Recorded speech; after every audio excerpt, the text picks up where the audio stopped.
281. My friends, there has been suggestions recently of man existing on one of the sun's satellites other than the Holy Temple. That satellite is called Pluto. In the 20th century and the 21st century, many futuristic films have been made of living beings existing throughout the universe.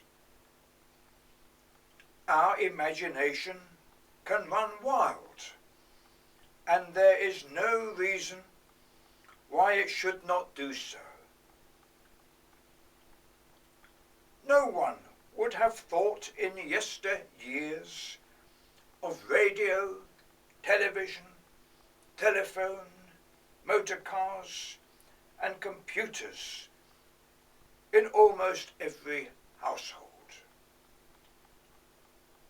Let me please create the situation whereby I can speak to our friends on Pluto.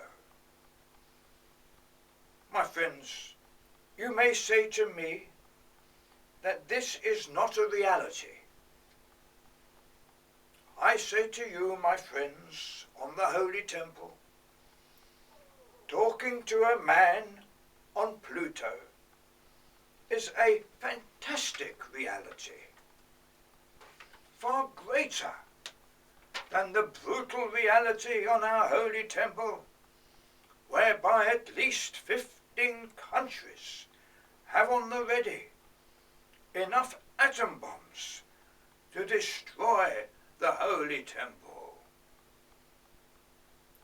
That destruction, appearing by default ahead of the natural Big Crunch preceding the 5 billion years, could cause a disturbance in Jehovah's realm, destroying the whole of Jehovah's kingdom. My friends, here is a small outrigger used by our friends on Pluto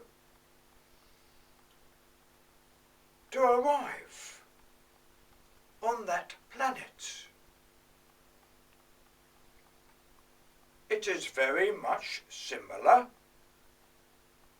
to the dome which we will eventually build.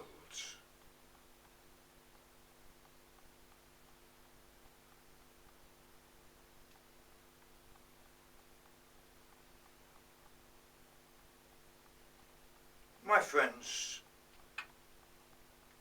talking futuristically of our development in outer space is in great contrast and pleasure than to talk of the immediate possibility of the present destruction through contagious acts of war.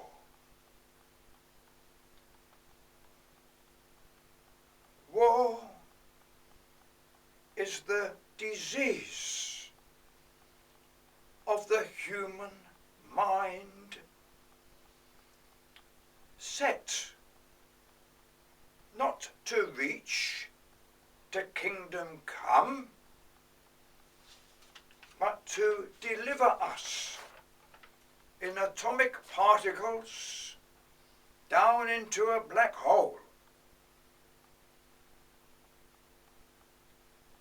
And yet, our politicians in all countries talk about missiles and defense mechanisms as if it is salt and pepper shaken on a meal for supper.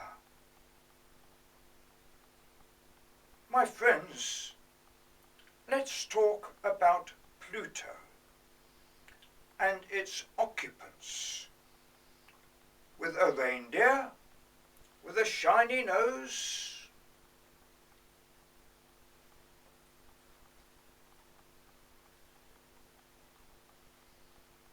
or a fish with a waggly tail.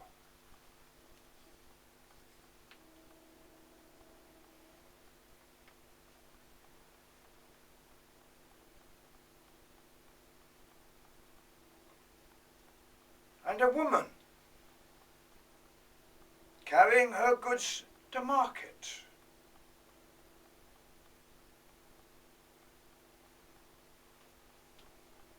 A counsellor on Pluto looks on.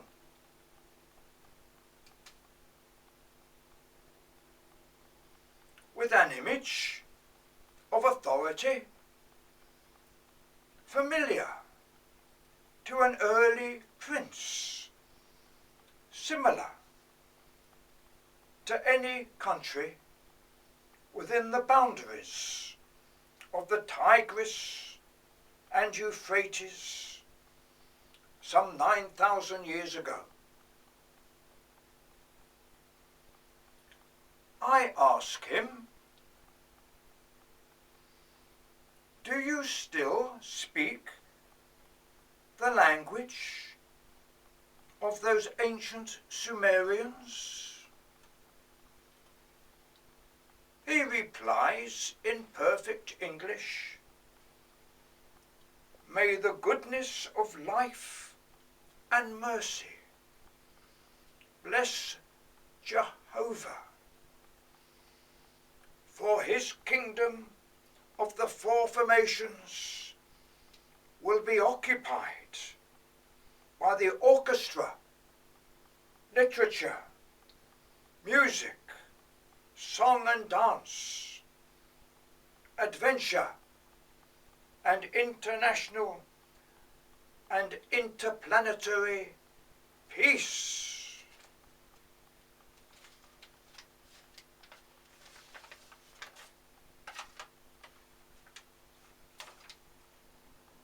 I say to Madame Teresa, you worked for goodness and mercy,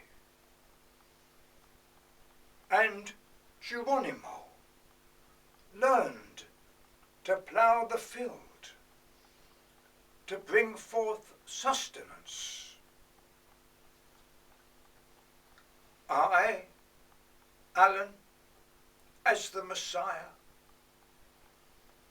and leader of the species of Homo sapiens sapiens, demand of you the termination of equipment contemplated by the subconscious to destroy us all.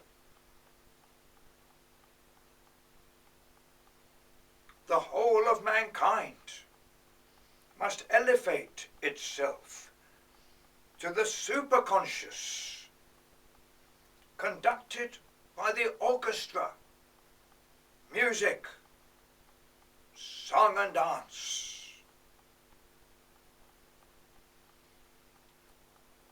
Every atom of our body associated with the recent injection of the extra trillion subatomic particles of Jehovah shall carry us forth by pulse rate to Pluto and beyond.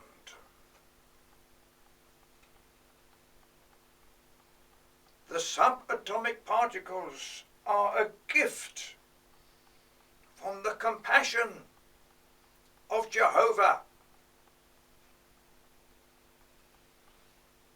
My friends, I raise the cross.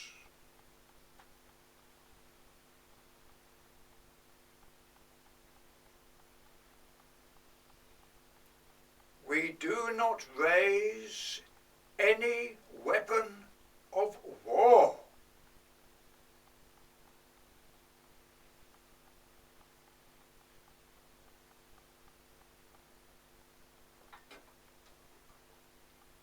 my friends, we travel by pulse rates acceptable in everybody.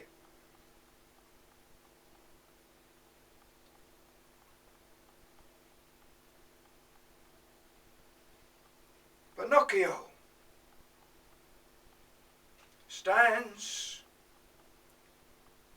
with Cinderella, and Elvis sings